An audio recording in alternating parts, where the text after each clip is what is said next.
بسم اللہ الرحمن الرحیم.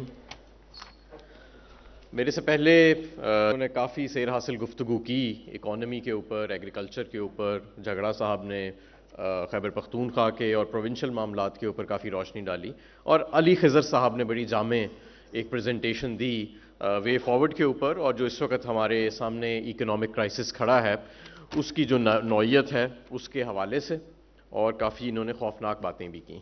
اور میں امید کرتا ہوں کہ یہ اب محفوظ رہیں گے، کیونکہ نیشنل سیکیورٹی کی جو گزشتہ روز میٹنگ ہوئی ہے اس میں تو کہا گیا ہے کہ معیشت بری ہے، لیکن جو کہے گا کہ بری ہے تو اس کے اوپر بھی ایف آئی آر وغیرہ یا کوئی ایسی کارروائی جو ہے وہ شروع ہو سکتی ہے. تو علی خضر صاحب کے ساتھ ہماری ساری ہمدردیاں رہیں گی انشاءاللہ، اور ہم آپ کے ساتھ کھڑے رہیں گے انشاءاللہ تعالی. لیکن ہمیں بات کرنے سے کوئی نہیں روک سکتا، کیونکہ معیشت حقیقتاً اس وقت ایک بہت خراب حالت میں ہے، اور یہ خراب حالت کافی حد تک اوائڈ کی جا سکتی تھی. میں آپ کو بتانا چاہتا ہوں کہ آج سے 8 ماہ پہلے جتنی بین الاقوامی اداروں کی رپورٹس آ رہی تھیں، آپ کسی کو اٹھا کے دیکھ لیں، ورلڈ بینک کی، آئی ایم ایف کی، ایشین ڈیولپمنٹ بینک کی، تو تمام جو تھیں وہ بڑی کمپلیمنٹری رپورٹس تھیں. اس میں پاکستان کی معیشت اور اس کی ہینڈلنگ کی زیادہ تر تعریف کی جا رہی تھی. چیلنجز کا بھی ذکر کیا جاتا تھا، لیکن کسی بھی رپورٹ کے اندر دور دور تک یہ اندیشہ نہیں ظاہر کیا جا رہا تھا کہ پاکستان کو اتنا بڑا فائنینسنگ گیپ آئے گا اور یہ خدا نخواستہ ڈیفالٹ کے قریب جا کے کھڑا ہو جائے گا. جو ابھی علی خضر صاحب نے جو فگرز دیں، ہم 8 ماہ کے اندر ہم نے یہ جو ایک گرتا ہوا سفر طے کیا ہے، یہ 8 ماہ پہلے اس کا دور دور تک کوئی تصور نہیں تھا. اکانومی آپ کی 6% پہ گرو کر رہی تھی.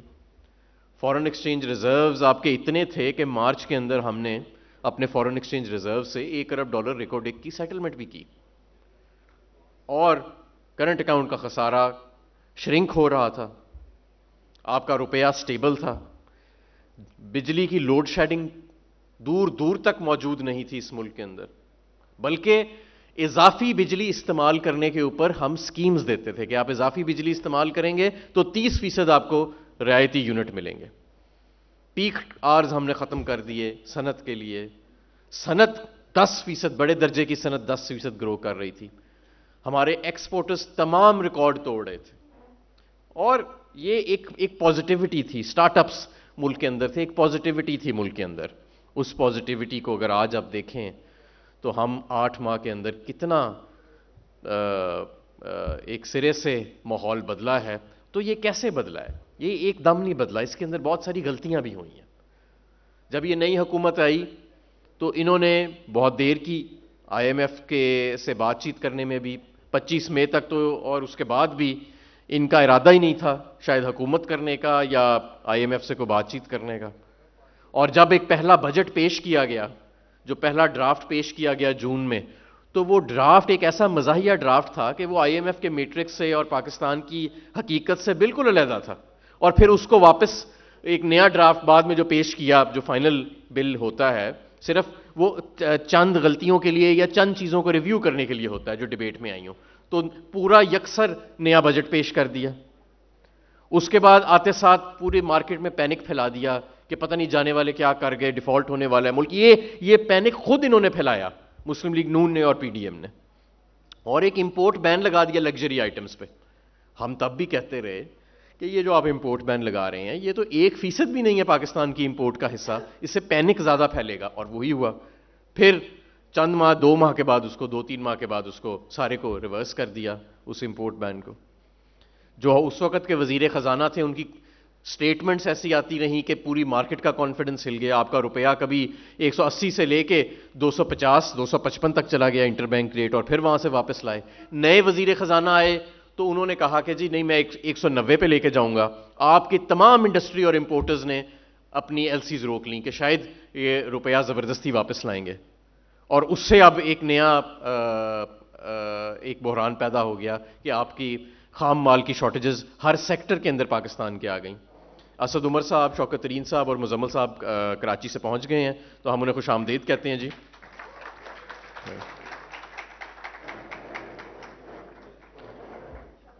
تو یہ سلسلہ جو چلتا رہا، ایک گراوٹ کا سلسلہ معیشت کے اندر،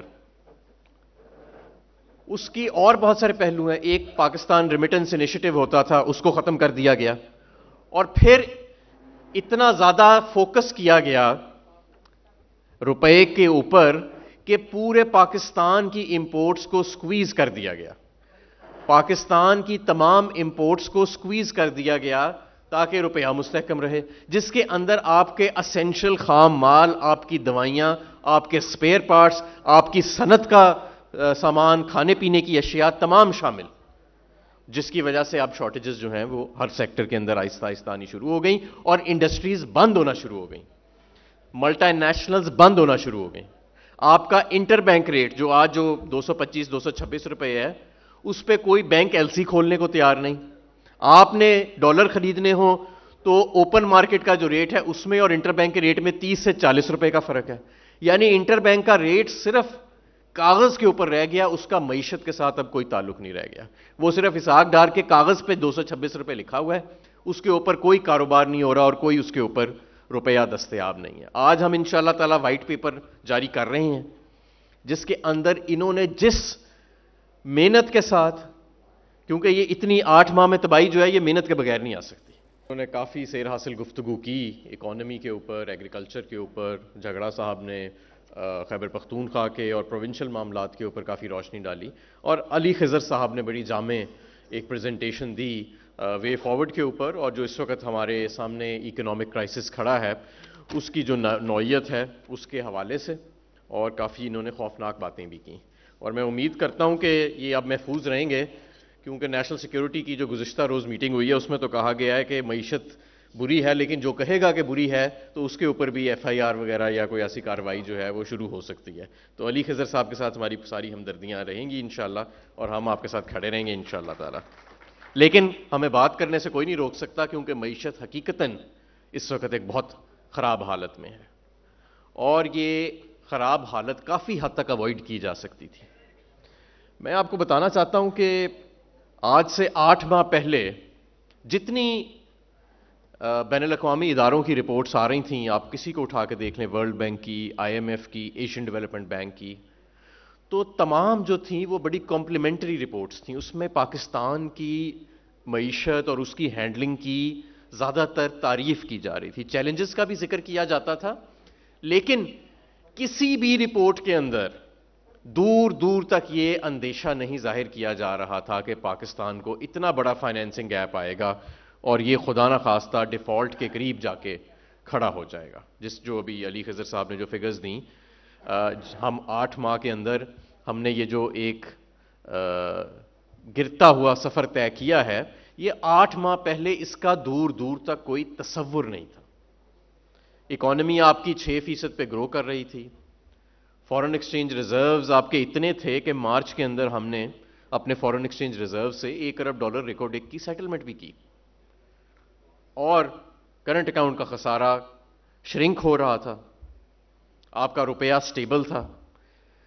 بجلی کی لوڈ شیڈنگ دور دور تک موجود نہیں تھی اس ملک کے اندر، بلکہ اضافی بجلی استعمال کرنے کے اوپر ہم سکیمز دیتے تھے کہ آپ اضافی بجلی استعمال کریں گے تو 30% آپ کو رعایتی یونٹ ملیں گے.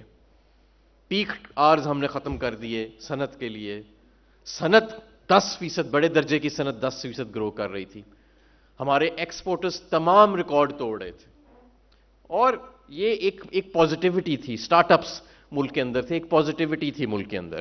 اس پازیٹیوٹی کو اگر آج آپ دیکھیں تو ہم 8 ماہ کے اندر کتنا ایک سرے سے ماحول بدلا ہے. تو یہ کیسے بدلا ہے؟ یہ ایک دم نہیں بدلا، اس کے اندر بہت ساری غلطیاں بھی ہوئی ہیں. جب یہ نئی حکومت آئی تو انہوں نے بہت دیر کی آئی ایم ایف سے بات چیت کرنے میں بھی، 25 مئی تک تو، اور اس کے بعد بھی ان کا ارادہ ہی نہیں تھا شاید حکومت کرنے کا یا آئی ایم ایف سے کوئی بات چیت کرنے کا. اور جب ایک پہلا بجٹ پیش کیا گیا، جو پہلا ڈرافٹ پیش کیا گیا جون میں، تو وہ ڈرافٹ ایک ایسا مزاحیہ ڈرافٹ تھا کہ وہ آئی ایم ایف کے میٹرکس سے اور پاکستان کی حقیقت سے بالکل علیحدہ تھا. اور پھر اس کو واپس ایک نیا ڈرافٹ بعد میں جو پیش کیا، جو فائنل بل ہوتا ہے، صرف وہ چند غلطیوں کے لیے یا چند چیزوں کو ریویو کرنے کے لیے ہوتا ہے جو ڈیبیٹ میں آئی ہوں، تو پورا یکسر نیا بجٹ پیش کر دیا. اس کے بعد آتے ساتھ پورے مارکیٹ میں پینک پھیلا دیا کہ پتہ نہیں جانے والے کیا کر گئے، ڈیفالٹ ہونے والا ہے ملک. یہ پینک خود انہوں نے پھیلایا، مسلم لیگ نون نے اور پی ڈی ایم نے، اور ایک امپورٹ بین لگا دیا لگژری آئٹمز پہ. ہم تب بھی کہتے رہے کہ یہ جو آپ امپورٹ بین لگا رہے ہیں یہ تو 1% بھی نہیں ہے پاکستان کی امپورٹ کا حصہ، اس سے پینک زیادہ پھیلے گا. اور وہی ہوا. پھر چند ماہ، 2 ماہ کے بعد اس کو، 2-3 ماہ کے بعد اس کو سارے کو ریورس کر دیا، اس امپورٹ بین کو. جو اس وقت کے وزیر خزانہ تھے ان کی سٹیٹمنٹس ایسی آتی رہیں کہ پوری مارکیٹ کا کانفیڈنس ہل گیا. آپ کا روپیہ کبھی 180 سے لے کے 250 255 تک چلا گیا انٹر بینک ریٹ، اور پھر وہاں سے واپس لائے. نئے وزیر خزانہ آئے تو انہوں نے کہا کہ جی نہیں، میں 190 پہ لے کے جاؤں گا. آپ کی تمام انڈسٹری اور امپورٹرز نے اپنی ایل سیز روک لیں کہ شاید یہ روپیہ زبردستی واپس لائیں گے. اور اس سے اب ایک نیا ایک بحران پیدا ہو گیا کہ آپ کی خام مال کی شارٹیجز ہر سیکٹر کے اندر پاکستان کے آ گئیں. اسد عمر صاحب، شوکت ترین صاحب اور مزمل صاحب کراچی سے پہنچ گئے ہیں، تو ہم انہیں خوش آمدید کہتے ہیں. جی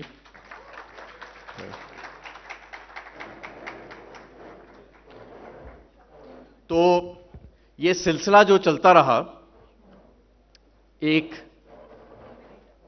گراوٹ کا سلسلہ معیشت کے اندر، اس کی اور بہت سارے پہلو ہیں. ایک پاکستان ریمیٹنس انیشیٹو ہوتا تھا، اس کو ختم کر دیا گیا.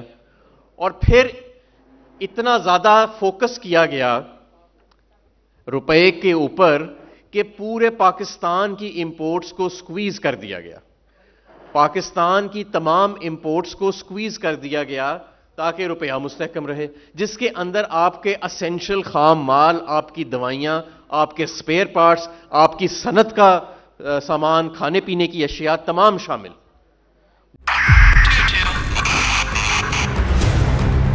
2022 بہت سارے تحفے بھی دے کے گیا پاکستان کی عوام کو. پاکستان کی عوام کو ایک تحفہ یہ دیا کہ عوام کو پتہ چل گیا کہ پاکستان کا میڈیا کیا ہے. حق اور سچ کا سفر سال 2022 میں بول رہا نمبر 1. ہم نے بہت سارے شوز اور ٹرانسمیشنز کی، پورا سال مسلسل جدوجہد میں نکل گیا کہ یہ ووٹ آف کانفیڈنس کے پیچھے کون لوگ تھے. توڑے ریٹنگ کے سبھی ریکارڈ. اینکرز نے بھی عوام میں سب سے زیادہ مقبولیت پائی، اور سوشل میڈیا پر بھی بول رہا سب پر بھاری. سبسکرائب کریں اور بیل دبائیں تاکہ کوئی خبر رہ نہ جائے.